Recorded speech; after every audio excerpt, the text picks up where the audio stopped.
Today we're going to talk about preparing for a difficult pregnancy, especially if you already have children at home. What can you do to get ready for something really hard that's coming? Now, this is something I have done 3 times. I've got 4 kids and 3 of them I had children at home with me. And so today I'm going to share with you some of the things that I tried, what I hope worked, what worked the way I hoped it would, what didn't, and what were those few things that actually made the biggest difference when it came to preparing for those hard pregnancies. Hi, I'm Jessica Jackson, and this is the new way to thrive in motherhood by leaning into who you are, what you love, your unique family situation and personal mission to create a life that you actually want to live. I want to invite you to join me in saying no to the life of the exhausted supermom, burnout, victim thinking, being pulled in so many directions, suffering through survival mode, or being lost in motherhood, and say yes to building strong families and moving forward on our greatest goals in order to create a fulfilling life that we are excited to wake up to each day and become a soaring mother. This is the Thriving in Motherhood podcast. I want to just take a moment and let you know about something free that I've created just for you. It's the 5-step path from surviving to thriving checklist. It is a beautiful document that will help you figure out exactly where you are on that path from surviving to thriving and know what to focus on in each phase of that path so that you can feel that joy and confidence no matter what season of motherhood you are in. You can get it today at thrivinginmotherhoodpodcast.com/checklist. I really wish that my pregnancies were easy. I watch all of these women that can just keep going on with exhaustion through these, having children and keep their regular schedules and routines going with some modifications. But for me and for many women in this community, you're like completely flat. Life stops pretty much. Your life stops pretty much while you're growing a baby. And yet you still have children to take care of and, a household that's running. And so what can you do to prepare for that? I have a long list of things that I have done very intentionally in those seasons to get ready for a hard pregnancy. And the really wonderful thing is that no matter what happens, whether you end up having another child or not, these are things that bless your family either way. So I love it because it's not wasted, whatever the outcome is, because we only have so much control in those, in that scenario. So I don't feel like it's wasted no matter what the outcome is. And then the other thing is that it allows me to come back to all those things. So even if, so if the outcome is being pregnant and life stops for 9 months, 18 months, however long it takes to go through that and recover, you have already developed skills during that time when you were not pregnant that you can pick back up again and start working on. And so I want you to picture if you're cutting paths through the woods, you might not be actively walking those paths for 9 months, but those paths are still there and you can return to them. You've already done the hard work of cutting those trees down and bushwhacking so that you have a space to return to and it won't be as hard the next time. So as we're approaching this list, I want you to recognize these are skills and you don't have to do all of them. Finding 1 or 2 will make a big difference. In fact, these are things that I did over the course of 3 different pregnancies. So it is a compilation of things that built on each other over time. And so you just start where you are and do your best. So let's kick this off with developing strong anchors in your day. So this is what are you going to do for breakfast, quiet time, and bedtime? Because it's how does your day start? How are you going to make sure to get a break during the day? And how is bedtime going to go? Because by that point, everyone is tired and done. And so if everyone knows what the routine is, if everyone knows what to expect and it's predictable, then when it comes to those times, there will be, fewer fights, as well as if, someone else is helping you with those things, or if the kids are helping each other, they know what to do. There's a very clear plan. So keep it simple. That was one thing we've had bedtime routines where you're how did we scale up to an hour worth of stuff? It's let's pare it way down. Let's help everyone know what to expect. You go brush your teeth, we read a story, we say a prayer, sing a song, go to bed, right? That's what we're doing. You cannot tack on 200 things. And so just helping everybody know what to expect during that time or quiet time. We're going to eat lunch. We're going to clean up. You're going to listen to a story. I'll read you a story and then you're going to your room for a while. And this is the timer so you can see how long it's going to be so everybody knows. But working really hard at training and preparing those those anchors are really, really helpful because that will carry you through when you're exhausted and sick and tired. Family systems. Now, this is something where, again, you're not going to figure them all out in one fell swoop, but if you can tackle your biggest pain point right now and develop a system around it, it will help you so much. And not because, again, going back to that, like you're creating a path principle, you might be able to carry it through. It might be awesome. Someone else, you might be able to delegate it. Someone else might be able to do it while you're sick. Or at the very least, you're going to be able to come back to it. So we go really deep in developing these family systems in the Made to Soar Next 90 Days program. But basically, pick a problem. I want you to set up your environment so that you can make it easy to do the thing that you want to do. And then practice yourself, walk through it, figure out the process now that the environment's set up for it. And then that's when you bring your family in and teach them how to do that thing. So, for example, if you need to learn how to, unload the dishwasher and you want it to be easy for the kids to do it, to set up the environment for that, you're going to look at your cupboards and figure out, okay, where can the plates, forks, spoons, where can all of those things go so the kids can reach them, and in a way that reduces the chance of things breaking. You'll arrange things for that. You're going to try it yourself a few times, work out any kinks in the environment, what's not working, and then you can start looping the kids in and figuring out how you want to set up the routines or who's going to do what, where, if it's going to rotate or not, but set up those expectations, and then that's just one thing that now can run, I would say, smoothly, but we're dealing with people here, right? So with some ingenuity and patience that can be taken care of. And so even if you can figure out one or two things in that domain, and then just keep, every time you're well, you focus on that, make that a really big priority, that pays off dividends over time. And that increases the capacity, not only of you, but of the family as you just smooth more and more things out. The phrase that my husband and I use is, when things are going well, when my health is good, we want to try and raise the standard. We want to raise the bar because you can return back to it. Now, the third area is food. Now, this is something where, probably the second pregnancy, I got really excited. I was like, well, we're just going to make freezer meals, and I'm going to put pancakes and muffins in the freezer. We can pull it as snacks. But the problem with the bulk preparing of food in anticipation of morning sickness is I never could time the timing of when I would get pregnant very well. It always took way longer than I hoped.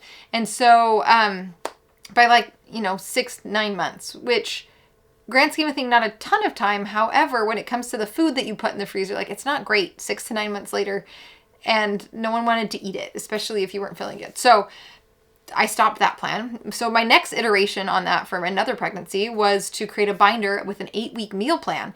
And in my thought, I was like, okay, we're going to want variety. We're going to want to mix things up. And so while I had a few staples in there, I also had just a lot of new recipes that looked good that I thought would be kind of fun. But the reality was, and I put a lot of time arranging it in the binder. I printed out all the recipes behind every week. And there were some elements of that were good for sure.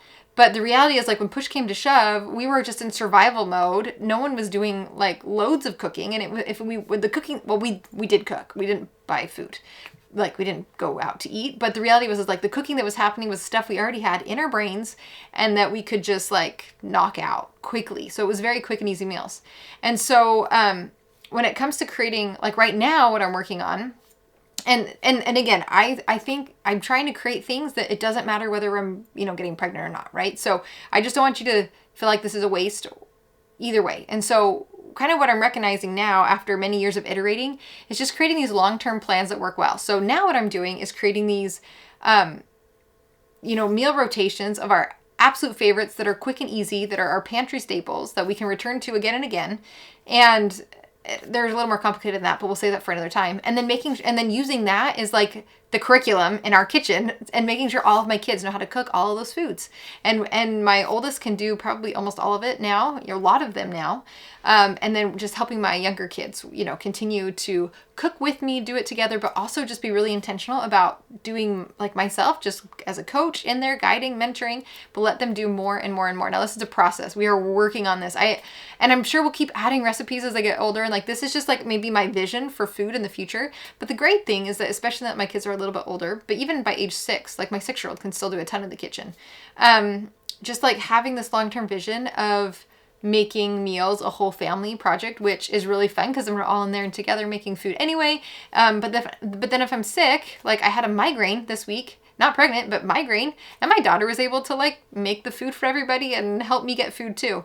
And so just, again, long-term planning, can be helpful. But I would say just having that really good foundation of simple meals that you have the ingredients for in hand with the recipes typed up and everyone knows what to expect. They're quick and easy. That is a really great, threshold to try and reach with your meals. Okay, toys. Now, I wish I could say that we're going to simplify our toys so your house stays clean when you're really sick, but that has been not my case at all. But what I do is I get rid of all of the toys and put them up in a closet, high, out of reach, out of sight, out of mind. And for all that time that I'm not pregnant, there's maybe, 1 or 2 toys out. If they remember one, we can rotate it out. But also there's enough going on when I'm feeling good that there's not loads of toy playing time. We've got other things filling our days.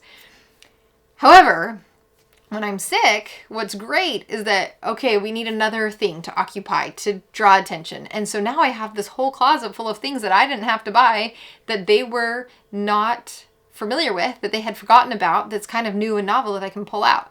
Now, I have in the past, historically speaking, which is all I have to go on, I have not been good at cleaning up. So by the end of this, periods of months, all of the toys are out. Things are crazy. We have to resimplify again and streamline when I'm feeling better. So everything does fall apart, but even just reducing so that there's some novelty is really great. Ideally, yeah, would I love to say that I can keep up on it and rotate it and everything stays simple? Yes, I would love to say that. Has that been what happened? Absolutely not. Now, activities-wise, I've loved to have a list because I do not think well. So I've got my toys, but I also love to just remind myself what are all my activities and prep to have those handy, whether I'm using it for, mornings when I'm sick on the couch or whether it's I desperately need a nap and a real nap so I can pull this out. So this is things like setting things up for Play-Doh to be easily accessible, painting, watercolors versus acrylic if your kids are younger because it gets so messy. The sensory bins with rice, and we have pretty much, it's if the weather's warm they can do it in the garage. I know there's moms that manage them so well and they keep it contained, but that again, not me. I'm not good at that. So they stay in the garage so it can be swept up and maybe thrown away, and our bin just has leaves in it and acorns and it's fine. Let's see, did I say Play-Doh? Maybe Play-Doh. Also, I found these yarns with wax on them that you can build with that I've gotten that can be shaped and molded in a gazillion different ways. And they've got a teacher pack that's way less expensive than all of their other packs for, way more stuff. So we've got that. But just, beads and string for them to string things with, pipe cleaners to shape or stick through stuff. So I just try and kind of create this collection of more activity type things, craft type things, scissors, glue, paint. No, scissors glue paper that they can do. And I'm not doing these every day, but it's in desperate moments when my rest or sleep matters more than the mess, because I pretty much it just is what it is. We're just surviving. It's not pretty. Then we pull these out. Now, we also work really hard to reduce screen time to basically very little. We have our Friday movie night, but other than that, no screens, because I'm going to use them heavily when I'm sick.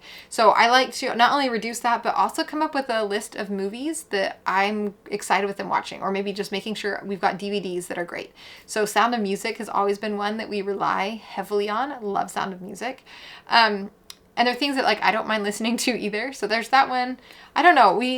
It's been a while. I think we started watching Frozen, maybe during my last pregnancy. We watched The Music Man. We kind of went through a series of musicals until I was going to watch Oklahoma. And then my husband was like, wait a minute, I think that one maybe isn't kid friendly. And then he looked up the plot and we were like, that's really not kid friendly. I'm glad you stopped. And then I got a little bit nervous about musicals, but The Music Man and Sound of Music were good. Oh, Mary Poppins, some of those classics is what we've done before, which are fun. Let's see. Oh, also, we have found, we do not watch these typically, but at our library, we discovered they've got these PBS specials, things about falcons and just birds and Animal Planet and I don't know, some of these nature shows or historical things that we don't normally watch, these nonfiction televised things. I don't know what they're called, shows, that are also great options for those periods of time when you're okay, I don't want to just be entertained all the time, learn something, but you're just not feeling good. This is a good option. Develop the skill of listening to audiobooks. I have a whole guide that I just did that you can watch. I'll link it below if you want to check that out. But that we rely very heavily on the kids listening to audiobooks for an hour or two, or sometimes 4 in the afternoon. They're listening to them when I'm sick. So that is something that has served us really well. All right, when it comes to preparing for your physical health, I did all the typical things, right? I'll exercise. I use bar workouts, Physique 57. I've done them for 12 years. It's a lot like, I've done tons of physical therapy. So it's a lot like the physical therapy that I do, and then it continues to build on it. So I feel like it's great for me, and whatever it works for you is great too. We go walking every single day. To be honest though, like in my experience, I have, and I'm glad I do that. I don't know what the alternative is. I love the endorphins that I get when I exercise. I love feeling strong. It reduces pain. But when it comes to actually being pregnant, I'm so sick that all muscle mass and tone and everything goes away within those weeks and months of me being sick. So I'm sure it's better than starting from nothing. I'm sure eating well, lots of fruits and vegetables is better than not. But as far as like, I don't know, I guess the payoff is it hasn't helped translate, but I'm sure better than not doing that. When I did the Soaring Mother Summit in 2022, which you can watch. I'll link it below. It's fantastic. You can get access to 30 sessions for 3 days. And it is so powerful. It still is. It's very relevant. If you didn't watch the sessions when, a couple years ago, I highly recommend doing so now. But in doing so, in that, I interviewed someone named Jane, Ann Osborne. And she wrote a book called When Mommy Gets Sick. And it's a beautiful, cute little picture book that's short that we have read to the kids when I'm sick, and help them just kind of understand and process what it's like to have a mom who doesn't feel good, and that it's not personal and it's temporary, and just help guide them through that process and help us talk about it in a really friendly, non-threatening way. She also has a session about thriving during a difficult pregnancy that I highly recommend that you go watch if you would like some more information on this. Now, the other 2 more things, okay? Preparing a place for you to be sick with your kids. So for us, this last pregnancy, we knew I would be sick for a long time. We were pretty sure I'd be sick for a long time and that my recovery would be rough, because that's just what it is historically. And we've got enough data now to say that's pretty accurate. And so what we ended up doing is getting an IKEA couch that was it's like an L-shaped one, but it has you pull it out and it makes a queen size bed. So we found a used one for, I don't know, $300 or $400, bought that, and then got rid of all of our other couches and have used that because I could lay on it and the kids could get on it with me, because it's I don't know, all the kids just pile wherever I am. And so being on just a regular couch was very stressful, and the more kids I had, and they were all fighting over who got to sit next to me and pile on me and around me, and it was miserable. So we created a queen size bed option that would solve that problem. I don't know. I had aspirational ideas of I'll just create this caddy or put everything, and no, that didn't work. But just having a surface that I could lay on where everyone else could lay with me, whether we were reading books together or watching a movie, or I don't know, they were just talking to me and showing me things or playing next to me while I laid there, was very helpful. Okay, the thing that made the biggest difference though, and truly made the biggest difference, was preparing my mental health. So I really, really struggled with pregnancies 1 to 3 very much. And so in between pregnancies 3 and 4, I actually went to therapy specifically with this goal of training my mind to do it again, because I felt like we were going to have another child and I wanted to be prepared for it. So I took it very seriously and trained for it. Now, I first discovered cognitive distortions, and specifically this idea of should statements that, again, I feel like they're talked about all the time now by many people, but back then it was still kind of new. I don't know. It wasn't as talked about as much. And so for me, it was just amazing for me to understand, these are all these things that I feel should be happening, or it should be going this way. And that's not reality. And so how can I think about it differently in a more helpful way to help me cope during the day? So that was kind of the first thing, was understanding that how I was thinking was not helpful. They were distortions, and there were other ways to think about things that were more empowering and true. So that was kind of the first thing, is understanding that. And that's from cognitive behavioral therapy, if you're looking for a deep dive on that concept. But now the other thing is that I created the Thriving in Motherhood journal, and Megan Dilworth and Phoebe Cook were helping me at that time. And so they helped find scriptures, and Megan designed it and Phoebe helped find all the scriptures. And then I took all of this research that I've been doing for years trying to figure out like, why couldn't I feel happy and joy? And I don't know. So, and what makes the difference? And when you're doing something really hard for a really long time, how can you be resilient through it? And that's where we came with the Thriving in Motherhood journal. And so I just made it my goal with this 4th pregnancy to be in there all the time and think these things. And so some of the things that made a big difference was, what was one thing that would help me feel successful at the end of the day? Like setting that own metric for myself. And typically it wasn't a doing thing. It was how I was behaving and showing up, and really driving that point home. Like, when I can't do the things that I want to do, how do I want to be anyway? Like, how do I want to interact with my children and with my husband, and what kind of mood and tone can I set even though I'm here in bed? And instead of feeling horribly guilty about that and beating myself up and being grumpy around everybody because I felt bad and felt like if I was acting badly then they would know that I felt bad, and that, I don't know, it just like doesn't make sense in there. But those are some of the thoughts, right? Like, instead of that, how did I want to really behave? How did I want to help set the tone? What is one thing that I could do to make tomorrow easier? Sleep was typically what I was answering. Eat, but thinking through some of those things. Or it's like, if I knew the kids had to get ready and go to church the next day, I didn't go to church for months, but it was like, okay, can you guys set out your Sunday clothes? Can you, just things to help jog your memory to be like, oh yeah, life is still happening around me. Asking what's something that might challenge me today, and how would my best self handle that situation, using the power of visualization to like prep your mind and think through these things so that you have a better chance of responding how you wanted to respond. What would God have me do today? Oftentimes asking that question just gave me someone else to think about, someone to text, someone to call, someone to reach out to, just to see how they were doing and to not think so much about myself for a few minutes.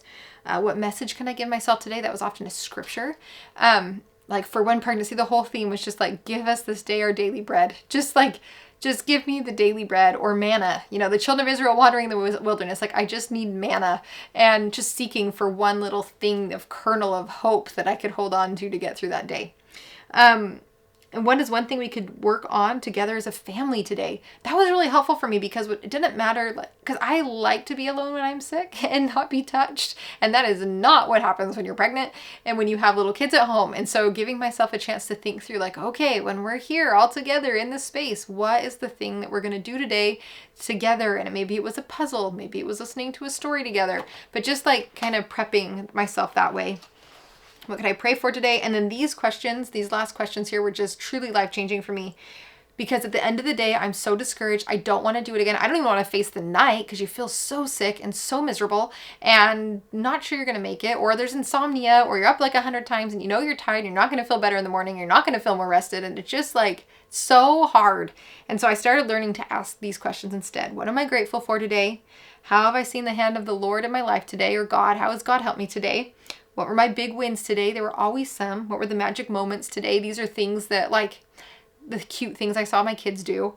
And what were some unhelpful thoughts today, and how can I think about things differently? That kind of goes back to the cognitive behavioral therapy question of just being aware of what my thoughts are, asking if these are really helpful, and then asking myself questions to change them. So that is what really made the biggest difference, I would say, when it came to preparing. And so if you can practice these now, because you're changing how you're thinking, you're changing what you're focusing on. And so if you can practice those right now when things are good, even if you do it once a week, you don't have to do it every day, then it's not going to be so unfamiliar to you. And it's going to help equip you to just like, that's what you can control, really. Like your own thoughts, your own brain, the questions you ask yourself, that's something you can control no matter how sick you are.